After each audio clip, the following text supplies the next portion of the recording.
Hello, Dennis Jarman from Planetmosh Towers and Wildfire Festival in sunny Scotland, talking to Paul Macnamara, guitarist in Salem. Hello, Paul. How are you doing? Good to meet you. You having a great weekend? It's been great. The atmosphere is fabulous. There's the bands are great. There's a whole range of different types of music. It's been great, and even had some sunshine. That's right, a rare thing for Scotland, isn't it? Somebody once said, the sun shines on the righteous. Well, if you follow the whole quote, it's and the unrighteous alike. Yeah. If you look at the Bible, that's what it says. It's your first time in Scotland? We played in Glasgow last year. We played in Glasgow in September last year. We were with Spartan Warrior, and we met up with Dave Ritchie, and he said, "Yeah, I like that. I want you to play my festival." So here we are. That's great. Right place, right time. It's all about that. He knows his music does, Dave. So, well, as you can see by the quality of the bands this year. Definitely. Yeah. You played on the main stage last night. You enjoyed that? It was great. Yeah, we had a good slot in the middle of the evening. Stage crew were all organised, and we got on there and just did our stuff. We kind of on this sort of band, we just get on and do it. We don't have introduction tapes or anything like that. And we just have fun. It's great. As I was saying before to another interview, with festival crowds, you're not just relying on your own core following. Yeah. You've got new fans to win over. Absolutely. Yeah. Well, that's right. Because there's a range of bands here, from the really full-on thrash to sort of lighter rock, and we sit somewhere in the middle, I suppose, of that, being a sort of hard rockish, melodic metal band. There was the opportunity to win over people who like all sorts of music. So hopefully we've done that. A lot of people contacted us after the gigs. That was really good. People say, "Come this morning, great set last night, lad." So it's hopefully done something. Excellent. So Salem as a band been going, well over 35 years now. Well, sort of. Yeah. We started off at end of 1979. There were two people who had been in Little Frog on the Metal for Mothers album with Iron Maiden and all those chaps. Quite an influential album. But they had a bit of a fallout. So the band split up. Two of them formed Salem with me and Aid, the bass player. And we recorded a demo. The singer left because he wasn't really. He thought it wasn't quite so. Not so. It's a bit heavier than he really wanted to do. So we got Simon singing, and a little bit later in the year we got Mark on the guitar. We did a single. We did a single called "Reach to Eternity" with Cold as Steel, and got an interview in Kerrang, and things started to pick up. We sold quite a few singles. We got a few more gigs. More people coming to the gigs, and but because we were playing a lot more, the drummer Paul, the other chap from Metal Frog, he said, I've got my day job, I can't do as much as this. So we got Paul Mendham, who's now the drummer now. Yeah. We did 2 more demos. The last one we were very pleased with. Took it down to London, trying to get the record companies to like it, and took us on. They say, "Oh yeah, it's great, but it's not quite what we're looking for." The old tale. Yeah. So I think people ask why we split up, but I think we just got a bit trying to bang our heads against the wall, really. Yeah. In hindsight, we're really young. We go too fast. We're from Hull, which tends to be a little bit out on a limb. It isn't like the Midlands or London. No, it's not the core really, but That's right. So that's why we split up, and then we got back together again 6 years ago, because long story short, we got the opportunity to release all the demos that we did in the 1980s. Again, they were really demos, apart from the single. Again, that was 2 tracks recorded in one day. It was really kind of rough stuff. We got the opportunity to release it, so we got that out on the beginning album, which Paul got the band back together again. Right. And we've gone from strength to strength from then. So we haven't been together for 35 years or whatever it is. It's still the same lineup, so it's exactly the same lineup, which is great. And you still all get along, the same sort of same mindset? Well, the short answer is yes. We have grown in different ways. It was 27 years between gigs. Yeah, that's right. Yeah. So we had lots of experiences that took us in different directions, a lot of different influences on music. And when we got back together recording the new album, there was a hint of tension about, well, we should do this album, that song and that song. This one's quite light, this one's really quite heavy. Yeah. In the end, we decided that was a positive, healthy thing to have quite a rich dynamic. Mix it up, not too one-dimensional. Yes. Yeah. And so with this album, we just sort of, anyone comes on with a song that sounds good, whether it's a lighter one or it's a full heavy metal track. Yeah. We go for it. And we record them all at 8 studios, so we've got time to do it properly now. Right. Yeah. Right. Yeah. So your last release was obviously Forgotten Dreams, and that's right. Yeah. Forgotten Dreams. When we got back together, we recorded 3 tracks for a demo, which we played at one of the first gigs we played. And we started to get noticed, and through a friend of a friend, we got a gig in Italy. And once we're at a festival in Italy, it gives you some sort of credibility to get more gigs, as it were. So we did another issue of that same EP, but worked together on another EP, which we took when we played at Brofest the first time, Brofest 1, which was great, a great gig. So by now we've got half an album recorded, as it were. Went back to the record company, did the first album, Pure Steel, and they said, yeah, we'd love to do it. So we finished off the album, and that was released about 18 months ago. Right, yeah. And we had some good reviews. Yeah. I hope you enjoy it too. It's a good little festival, Brofest, isn't it? Yeah. Yeah. I went to the second one. It was just like being in a time warp, really, but in a good way.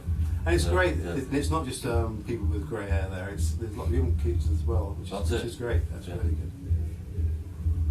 Any more touring plans for 2015? Yeah, we're in Germany in a month's time. We're at a festival called BAM, which should be great. With a couple of gigs going there and back in smaller venues. Yeah. We're playing at Power and Glory Festival in another sort of NWOBHM sort of thing with Bob Vulture. Was that in the Rock then? Yeah, that's right. That field, right? Yeah. Yeah, right. We're playing there on the Saturday of the August Bank holiday, and on the Sunday of the August Bank holiday we're playing in Northwich. And Rockwich. Rockwich, that's right, yeah. We're forgot about that one. We're headlining. I'm working there as well, actually. Oh right. Yeah. Oh, might see you again then. I've had too much sun over that. Yeah. Yeah, we're going to be there. And we've got some plans, not buttoned down yet, plans to play some gigs in Portugal and Spain in October. Then we've got quite a big gig back home in Hull in January. We've got a festival in Genk in Belgium next year. So there's plenty of things going on. The main thing is to finish off the album though, because we've got about halfway through. And now probably into next year, I think, by the time it's released. But I just say it's getting yourselves in one place at one time, isn't it? It's just tricky because we're all spread out. Yeah. But the songs will be.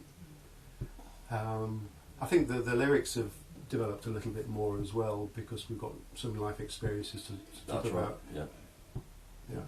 Oh, well, just a few more sort of general questions now. Yeah. Who's the first guitarist that you heard that made you sort of think, right, this is what I want to do for a living, hopefully? Probably Richie Blackmore. Right. Yeah. I really got into playing the guitar, listened to people like Sweet. Yeah. And Andy Scott's brilliant guitarist. Yeah. And their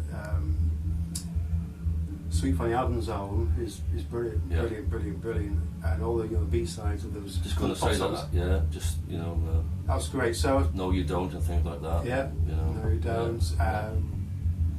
Set Me Free. Yeah. The B-side of Little Willie, I think, is Man from Mecca, which is just brilliant. Right. Short and straight to the point. Yeah. Brilliant. So maybe Andy Scott, but the first person I thought was who I thought I want to be a guitarist was probably Richie Blackmore. Yeah. Deep Purple, then into Rainbow. Yeah. I was playing guitar from being about 12, which is when Deep Purple was still on the go. Yeah. Did you get to see them back in the day or not? No, I didn't. No. First band I saw was Black Sabbath. Right. On the Never Say Die tour. Oh, with Van Halen. Yeah, that tour. Yeah. But they didn't play our gig. I still got the. Right. I still got the program. I thought, oh yeah, they were supposed to play. I don't know who was supporting in the end, but for some reason it wasn't them. Which would have been brilliant to see them as well. But yeah. But it was that tour. So it wasn't Van Halen you saw? No, it wasn't. I just trying to think. That was 79, wasn't it? Yeah. Never Say Die, right? Yeah. Yeah. Long time ago. Yeah. It's a long I time didn't see ago. Blackmore until he played with the Rainbow, and he makes it look so easy. His runs. And, Yeah. you know. Yeah, same. I didn't see him with Purple. I saw him with Rainbow a few times. Yeah. And still a big influence on my music now. Yeah. Definitely. There's rumours now about him reforming Rainbow with Joel and Turner. Yeah, I'd heard that. I can't see it happening personally.